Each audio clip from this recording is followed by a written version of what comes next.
I'm actually completely self-taught. I didn't have the opportunity to get formal training in photography. I wanted to study film. That was sort of the thing that I became really interested in when I was a teenager.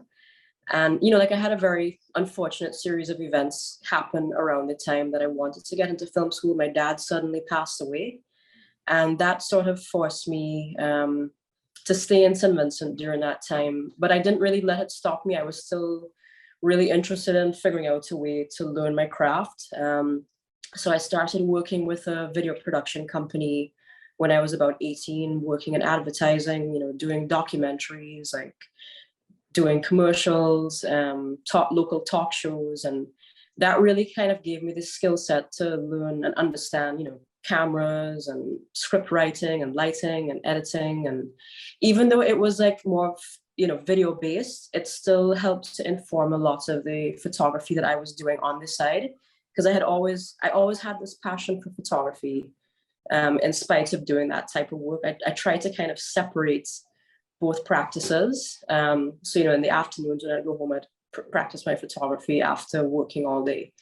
So that's kind of how I ended up getting into this trajectory of work. And then eventually I sort of left the video production field and started working in graphic design, because I had a foundation in understanding how text and colors and images work in a frame. And I kind of threw myself into graphic design.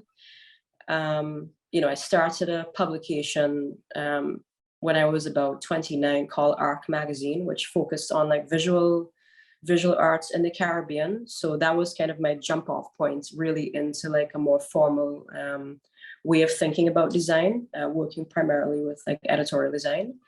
And yeah, I've always kind of like moved between the space of like video, graphic design and photography. And I think they all have informed each other. And I've really just learned to do what I do through trial and error.